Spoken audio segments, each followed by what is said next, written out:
বন্ধুরা, মধ্যবিত্ত মেয়েটি কোটিপতি ছেলের প্রেমে পড়ে রোমান্টিক ড্রামাটির লাস্ট পার্ট নিয়ে হাজির হয়ে গেলাম। আগের পার্টে দেখেছি আমরা সুমু তিয়ানকে রাতে দেখা করার জন্য একটা নতুন রুমে আসতে বলে। তিয়ান ওইখানে পৌঁছেও যায়। পরে সুমু ও তিয়ান নতুন রুমটায় চলে আসে। তিয়ান দেখে বলে, ওয়াও, তুমি এটা এত তাড়াতাড়ি কীভাবে তৈরি করেছো? দেখতে সুন্দর, বাট ঘরের ডেকোরেশনগুলো অতটা ভালো নয়। এভাবে তারা দুইজন কিছুক্ষণ কথা বলে। পরে আইসক্রিম বানানো শুরু করে দেয়। আইসক্রিম তৈরি করতে করতে ভাবে, আমি যেরকম চেয়েছিলাম ঠিক ওই রকমই ঘর তৈরি করেছে। মনে হয় আমার আইডিয়াটাই চুরি করেছে। পরের দৃশ্যে তিয়ান ও লিডি এক জায়গায় দাঁড়িয়েছিল, কারণ বাহিরে বৃষ্টি হচ্ছিল। ঠিক ওই সময় তিয়ান সুমুকে দেখতে পায়। সুমুকে দেখে তিয়ান কল্পনাতে ঢুকে যায়। সুমু তাকে জড়িয়ে ধরে আসে, এইটা ভেবে কিউট হাসি দেয়। সুমু কোশ্চেন করলে বলে, এখানে আমি আমার ফ্রেন্ডের প্রপোজালে এসেছি। সবাই বৃষ্টি থামার পর চলে যায়। এখানে সুমু ও তিয়ান থেকে যায়। সুমুকে দেখে তিয়ান মুস্কি মুস্কি হাসতেছিল। তখন ওই টাইমে সুমু একটা ড্রোন দেখতে পায়। ড্রোনটির পেছন পেছন চলে যায়। পরে একজন লোককে দেখতে পায়। এই লোকটির নাম হলো মিস্টার গো। মিস্টার গো ছিলেন একজন ড্রোন ডিজাইনার। সুমু মিস্টার গোকে বলে, আপনি কি আমাকে সাহায্য করতে পারবেন ড্রোন ডিজাইন সম্পর্কে? গো বলে, এটা পরে দেখব, এখন আপাতত পারবো না। তখন ওই টাইমে তিয়ান ও চলে আসে। এখানে মিস্টার গো এর সাথে তিয়ানও কিছুক্ষণ কথা বলে। মিস্টার গো চলে যাওয়ার পর সুমু তিয়ানকে বলে, তুমি কালকে সকাল 7টায় আমার বাসায় চলে আসবে। তিয়ান বলে, না, আমি 8টার সময় আসব। সুমু বলে, ওকে, ঠিক আছে। তারপর সুমু ওইখান থেকে চলে যায়। পরবর্তীতে রাতে তিয়ান যখন সোফায় ঘুমিয়েছিল, তার বাবা এসে বলে, তুমি কি ক্লান্ত? আর চলো খাবার খেতে। কিন্তু তিয়ানকে খাবার খাওয়ার কথা বললে বারণ করে দেয়। তার বাবা বলে, তুমি কি জানো, আমি যখন তোমাকে প্রথম হাগ করেছিলাম তুমি তখন খুব ছোট ছিলে। এভাবেই পুরনো স্মৃতিগুলো স্মরণ করতেছিল। কথার এক সময় তার বাবা বলে, এটা কোনো ম্যাটার করে না তুমি কোন ধরনের ছেলেকে লাইক করো, কিন্তু দেখো তার চেহারা যেন বোকা টাইপের না হয়। একটু সতর্ক থাইকো, মেয়ের সাথে একটু মজা নেয়। অন্যদিকে সকালে সুমু ও তিয়ান টেবিলে বসে খাবার খাইতেছিল। তিয়ানের খাবার খাওয়া দেখে যেন বেচারার সুমু তার খাওয়ার কথাই ভুলে গেছে। খাবার খাওয়া শেষে তিয়ান হাঁটতেছিল আর বাটিতে করে মিষ্টি জাতীয় কিছু জিনিস খাইতেছিল। বাহির থেকে যখন আয়নায় সুমুর দিকে তাকায়, পরে নিজেই ভয়ে চোখ ফিরিয়ে নেয়। চেয়ারে বসতে গিয়ে তার হাতের কাছের বাটিটা পড়ে গিয়ে ভেঙে যায়। সুমু জামা ধরে টেনে চেয়ারে বসায় এবং নিজে কাজগুলো তুলে নেয়। তিয়ান আয়নার সামনে যেয়ে দেখে তার মুখে কালি লেগে গেছে। আয়নার সামনে একটু ঢং করে। পরে রঙের বক্সটি হাতে নিয়ে শয়তানি কোনো কাণ্ড করার কথা ভাবতেছিল। আসলে এখানে তিয়ান সুমুকে রং লাগিয়ে দিতে চাইছিল, কিন্তু হলো তার উল্টোটা। তার রং তার জামার উপরেই পড়ে যায়। বাহিরে কাপড় ধুয়ে রোদে দেওয়ার সময় কারো আসার পায়ের শব্দ শুনতে পায়। সুমুর মুখে যখন শুনে তার সিস্টার এসেছে, তখন ওই পার্টির কথা মনে পড়ে যায়, তার দিকে কিভাবে তাকিয়েছিল। তিয়ান পরে ভয়ে ঘরে লুকিয়ে পড়ে। এদিকে তখন মিয়া চলে আসে। মিয়া ও সুমু দুইজনে কথা বলতে থাকে।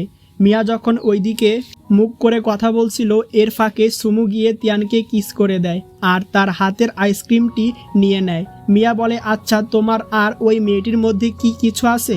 তার উত্তরে সুমু বলে, আমাদের সম্পর্ক শুধু আইসক্রিম তৈরি করাতেই। মিয়া বলে, এটাই, আর কিছু নয় তো? সুমু বলে, না। আরও কিছুক্ষণ কথা বলে মিয়া পরে চলে যায়।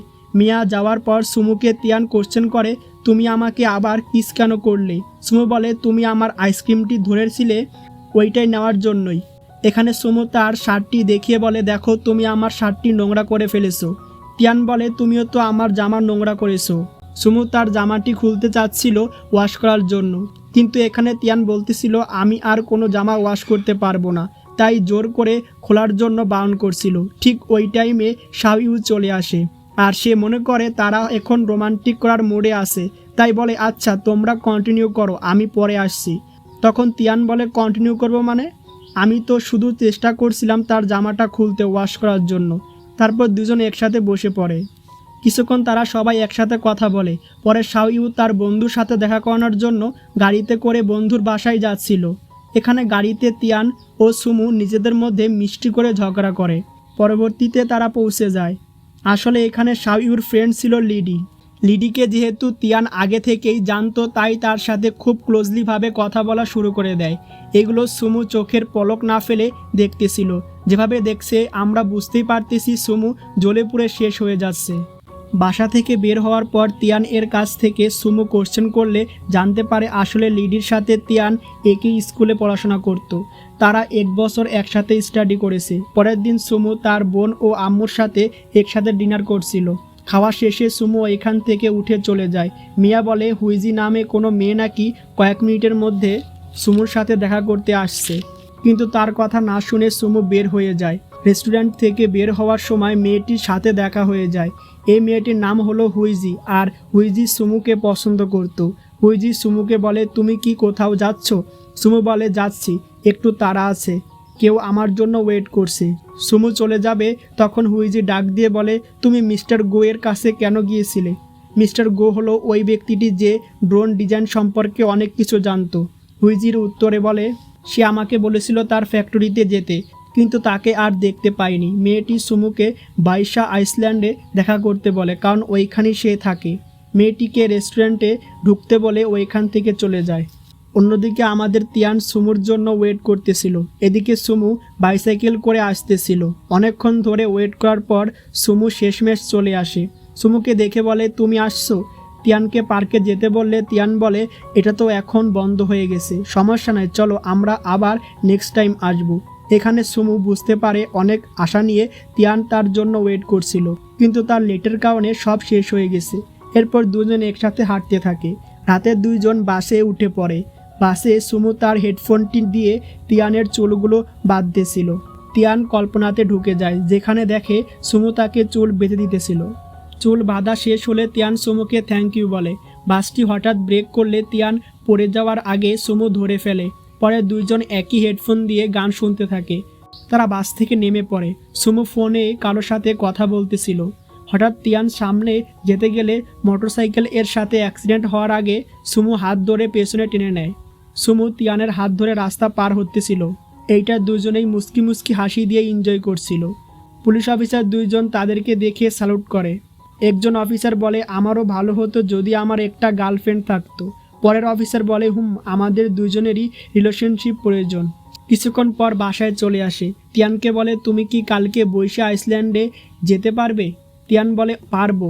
সুমু বিকালে তিয়ানকে রেডি থাকতে বলে, পরে বাই বলে চলে যায়। এদিকে পরের দিন সকালে তিয়ানের 2টি মাছ পছন্দ হয়, কিন্তু মাছগুলোর দাম বলেছিল 700 মানে 700 টাকা।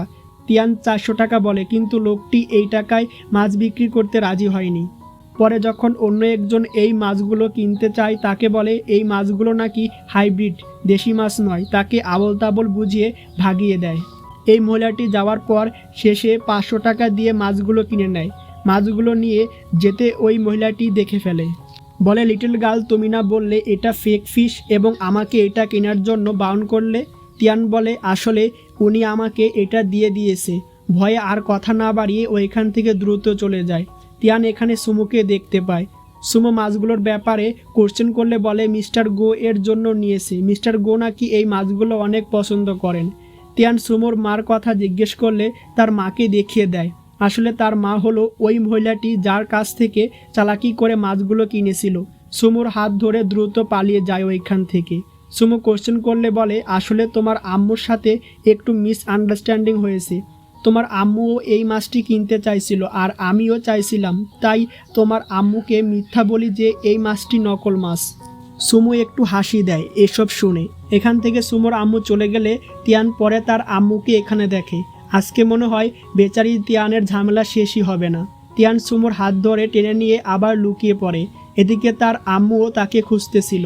সুমু কোশ্চেন করে কি হয়েছে? তার উত্তরে বলে আমার আম্মু তোমাকে আর আমাকে ওই দিন একসাথে দেখেছিল, তাই ফলো করতে করতে চলে এসেছে। তার মানে আমাদের নিয়ে মিসআন্ডারস্ট্যান্ডিং চলছে। সুমু বলে মিসআন্ডারস্ট্যান্ডিং মানে? এই কথা রিপ্লাই না দিয়ে ওইখান থেকে চলে যায়। এদিকে তিয়ান ও সুমুর আম্মু একে অপরের সাথে দেখা হয়ে যায়। সুমু এসে তিয়ানের আম্মুকে কোশ্চেন করে কোথায় যাচ্ছিলেন আপনি? ওই টাইমে তার আম্মু বলে তুমি কি ওনাকে চিনো? সুমু বলে আমাদের প্রতিবেশী। পরে তিয়ানের আম্মুকে গাড়িতে উঠাই নেয়। এখানে তিয়ানের আম্মু ও সুমুর আম্মু কথা বলা শুরু করে দেয় নিজেদের মধ্যে। তিয়ানের আম্মু জানার চেষ্টা করে সুমুর থেকে তোমার কি কোনো গার্লফ্রেন্ড আছে? সুমুর আম্মু বলে আমি শুনেছি ও নিজের জন্য গার্লফ্রেন্ড খুঁজতেছে। তিয়ানের আম্মু বলে ওহ আচ্ছা। তিয়ানের আম্মু আরও কোশ্চেন করে তোমার কী রকম মেয়ে পছন্দ? সুমুর আম্মু বলে যে অল্প কথা বলবে, সুন্দর হবে আর সকালে তাড়াতাড়ি ঘুম থেকে উঠবে। তিয়ানের আম্মু ভাবে তিয়ান তো অনেক লেট করে ওঠে, ওর তো তাহলে ওকে পছন্দ হবে না। কিন্তু হঠাৎ আবার মনে পড়ে যায় কয়েকদিন ধরে তিয়ান তাদের ওঠার আগেই সকালে উঠে পড়ছে। এদিকে বিকেলে সুমো ও তিয়ান আইসল্যান্ডে যাওয়ার জন্য বের হয়ে যায়। তিয়ান যখন জানতে পারে তারা বোর্ডে করে আইসল্যান্ডে যাবে তখন তিয়ানের মনে লাড্ডু ফোটে। তিয়ান মনে করে টাইটানিক মুভির মতো দুইজনে পোজ দিবে, কিন্তু বাস্তবে হলো তার পুরো উল্টো। ছোট একটা স্পিড বোট নিয়েছে, তাতে চেঁচামেচি করা শুরু করে দেয়। সুমুর কান একবারে ঝালাপালা করে দেয়। আইসল্যান্ডে পৌঁছে বমি করে, পরে বিচে হাঁটতে গিয়ে পা কেটে যায়। তিয়ান বলে সমস্যা নেই, কিছু হবে না। সুমু তাকে ধমক দিয়ে বলে তুমি এখানে বসো, আমি কিছুক্ষণের মধ্যে আসছি। এরপর ওইখান থেকে চলে যায়। সুমু এসে তিয়ানকে খুঁজে পায় না। তখনই হঠাৎ দেখে সমুদ্রের পানিতে তিয়ানকে ডুবে যেতে। দ্রুত সমুদ্রের পানিতে নেমে তিয়ান বলে ডাকে আর খুঁজতে থাকে।